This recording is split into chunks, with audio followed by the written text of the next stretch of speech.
Hey there viewers, it's Charlie. I'm back again with another Transformers review, and today's review is going to be on War for Cybertron Trilogy, Kingdom Huffer.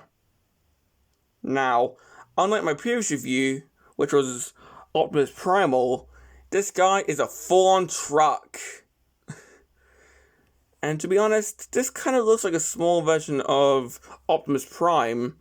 And in fact, he did actually hold Prime's trailer in one episode of the original series, so that's cool.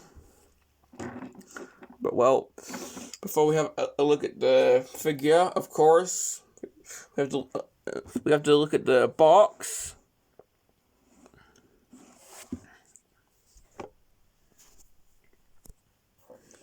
And like all Kingdom boxes, we have the name on the top, also in Cybertronian, which I freaking love.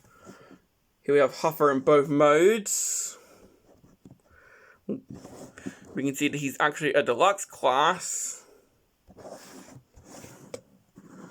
So this side this time. But we've got all the characters, both G1 and Beast Wars. So why Huffer is in this, I'm not sure. Probably make more sense being an Earthrise, but well. Here we have the back. Once again, Huffer's in both modes. Got this symbol here. I actually don't know what that means. Got the top of the box. We have the Autobot insignia, albeit upside down. Here he's War for Cybertron K18, or well, 16. Sorry, I misread that. So he's K16. And well, that's pretty much it for the box.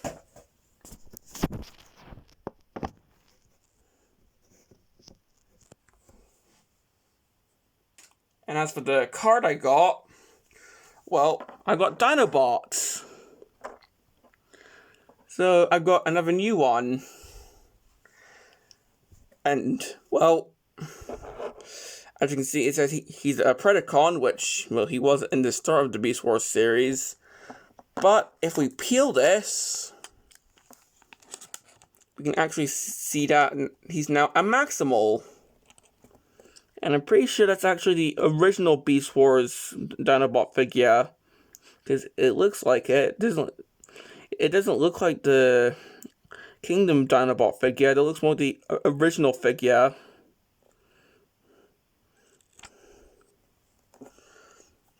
But yeah.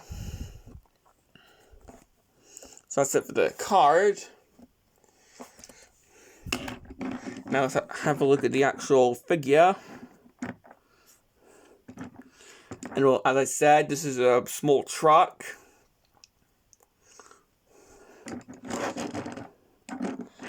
And well, not really much to say. I mean, he's got some exhaust pipes here. And we do have some combat ports on the side. Got some combat ports here. Got one right on the top. On the back, we have this thing, which is actually formed from his gun and his shield. I guess it's to make up the price point, because he is smaller than a typical deluxe figure. Oh yeah, his fists are just showing right there, which I'm not a big fan of. I mean, yeah, that doesn't look too great. Another thing that doesn't look too great is, if you look here, you can see that while the front wheels are around here, the back wheels look a bit higher up, don't they? I mean, it's probably just me going crazy, but it looks like the wheels are uneven.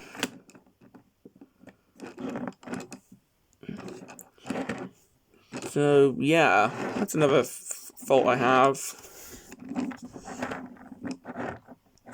Now, looking at the cab section, we can see that it's really detailed. I mean, we got headlights, windshield wipers, the grille, actual side view mirrors. I mean, I just love how detailed this is.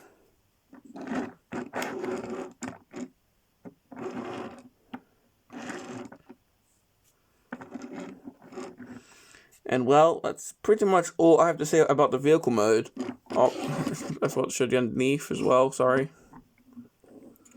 Well, we got the robot pretty much. Yeah, not really much to say about the underneath.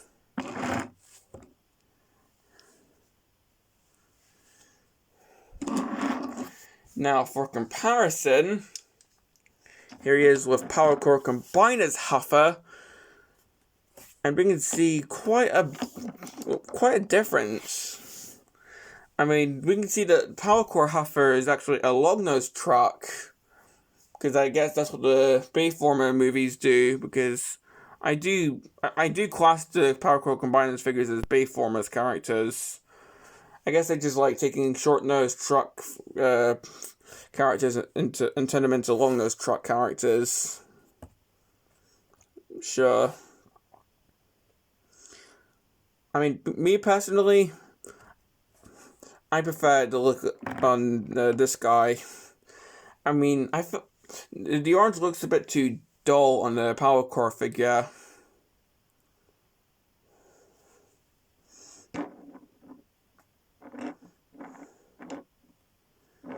So, yeah.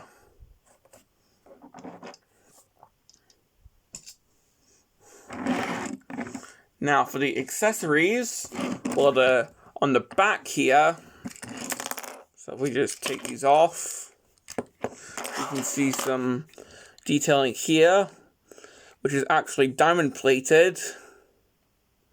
So that's another bit of cool detailing. But here we have a shield.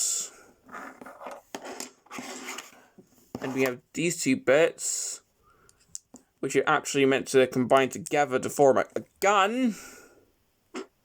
And I guess if you wanted to, you can put the gun somewhere else, like on the top here.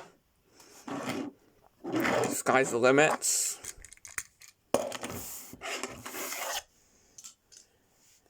Or, seeing how this guy's got a mini-com port, you can attach Huffer onto the other Huffer.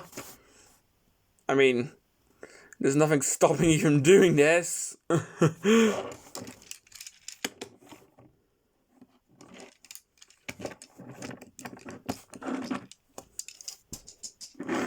But yeah. The combat ports are just 5 millimeters, so if you have any other War for Cybertron trilogy weapons, or hell, any weapons that are 5 millimeters when it comes to the ports, you can attach them on. So here, on the exhaust pipes, on the bits here, and possibly here as well. So yeah. Well, that's pretty much it for the truck mode.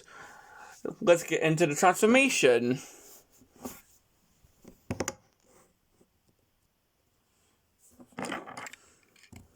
Well, to start, let's take the back of the truck mode, and like what you do with almost every Micromaster from G1, rotate the back of the vehicle around, come around here, rotate these around to form heels, which is pretty unique. Split the legs.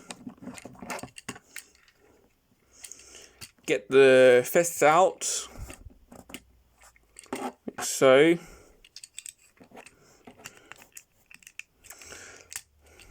Untab the exhaust pipe from the cab and bring that forward.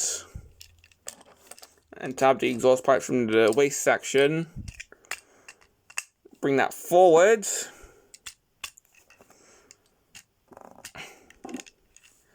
Get these wheels in. Then just tab that back in. With the exhaust pipes, just rotate them up. And rotate these around to form the arms. Rotate the head around, and normally with the instructions you'd be done, but Well, I feel that the cab is way too high. I mean, this is how the instructions tell you to leave the cab. I mean, if you look at the box, the cab looks pretty high up. Oh, sorry, I was...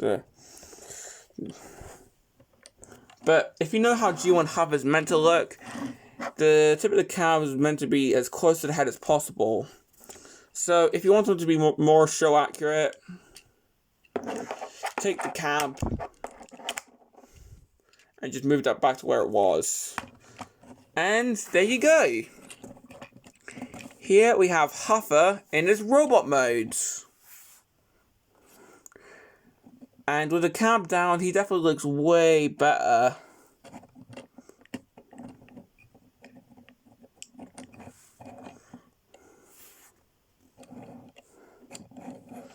I mean, this is yet another case of cartoon accuracy. I mean, sure, the backs are hollow, but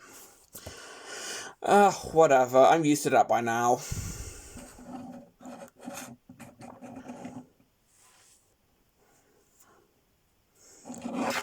Having a look at the figure's head, we can definitely see that it definitely resembles Huffer's head, so they got that right as well.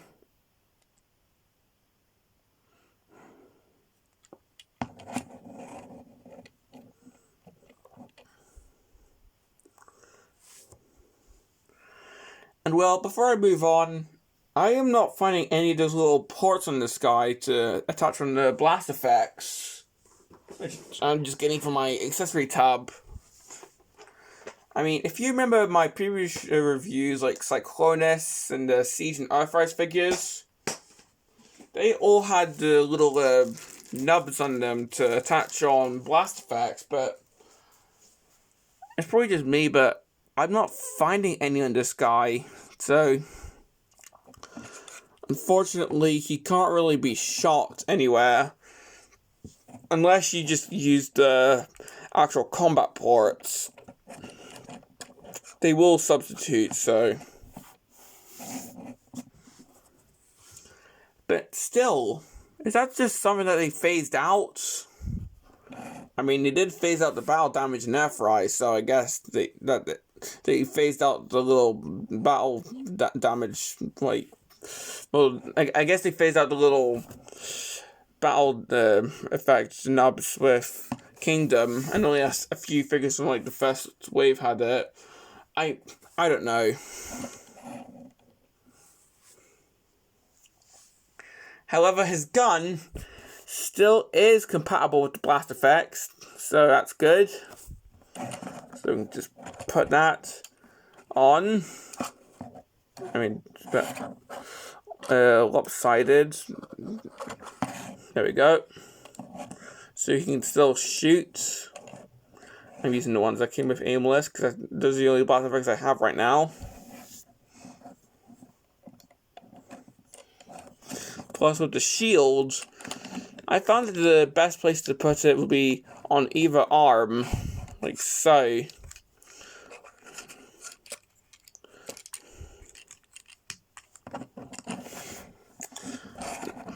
Unlike the one that came with Warpath, I'm not really seeing any.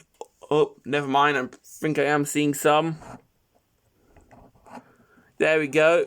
So there are some on the shield, but not on the actual figure. Okay. So they haven't been entirely phased out because they are still on his shield. I don't know. I'm just talking about like the little 3mm, I'm pretty sure the 3mm, the ports that were on the figures they could attach the blast effects onto to make it look like they're actually getting shot. Seeing how the same as the ones on the guns. Yeah, I don't know.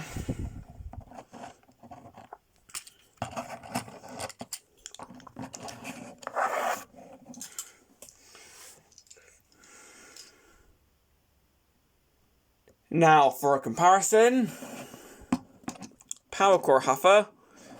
And yeah, this guy definitely does not resemble Huffer. I mean, yeah, you can definitely see. I mean, this guy doesn't even have the hoodie trukk thing that this guy has, so.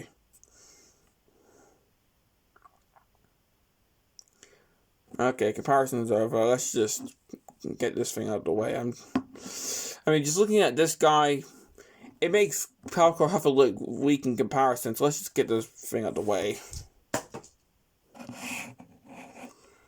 But, well, I'm just loving how this guy looks. But I'm pretty sure he'll look even cooler in poses. So, let's get onto that. So, his head can swivel, although you're going to have to move the truck cab out the way for that. The arms can, of course, move. His elbows, which can swivel. Of course, he can T-pose to assert his dominance on the other mini-bots.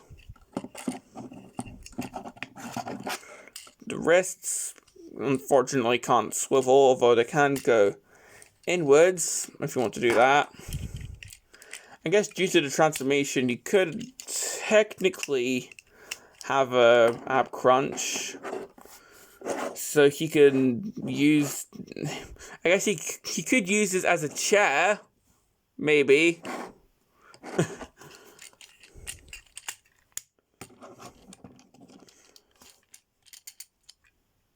His waist can swivel, if my phone will focus.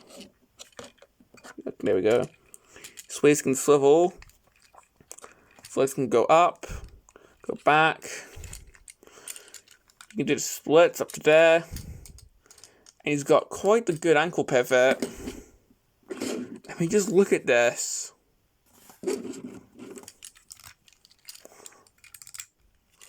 Plus, these can also swivel as well. So yeah, this guy is quite poseable.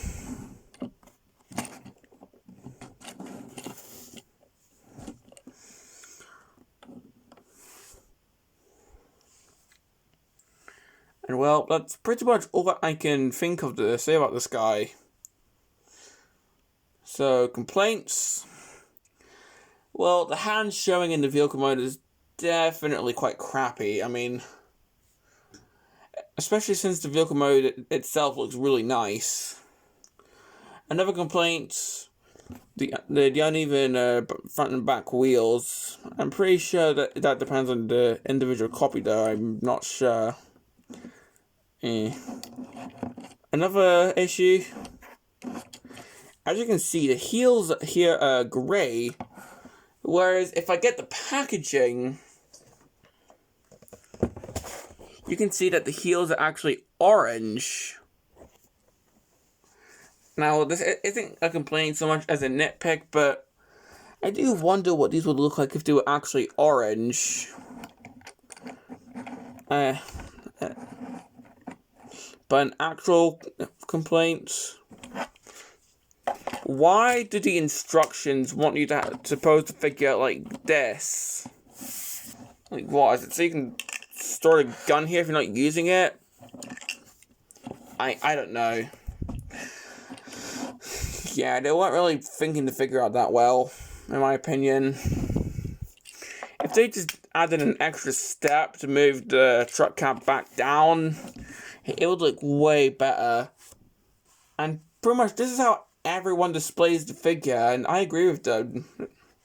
So that's definitely another complaint. But well, those are the only complaints I can even think of. I mean, I guess you could argue that, you know, the gun having to split apart, and, well, the gun having to split apart and attach onto this for the vehicle mode could be considered like weapons parts forming.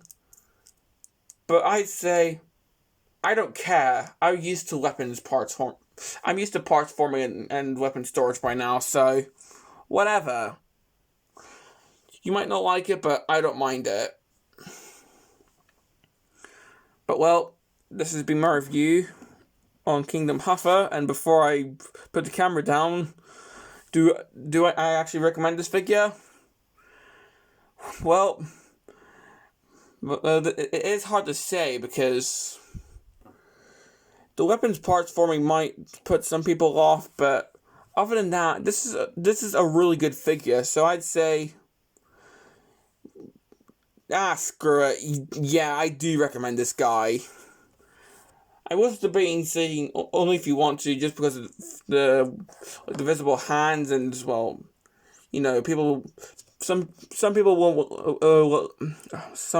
like the weapons parts forming, but yeah, I can just look past those. So I definitely do recommend those figures despite those flaws.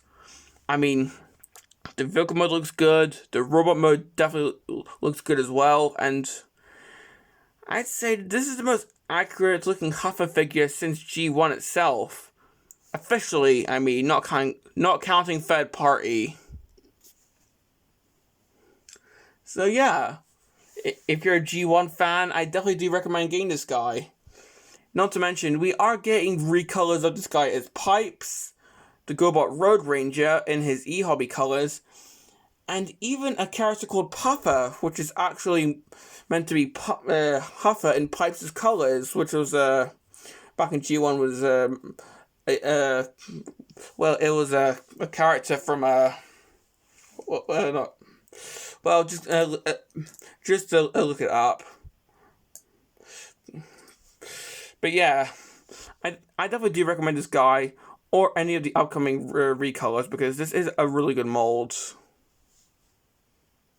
Well, this has been my review on Kingdom Huffer, and this is Charlie Young, signing off. Man, I am so good at stuttering, am I? Jeez.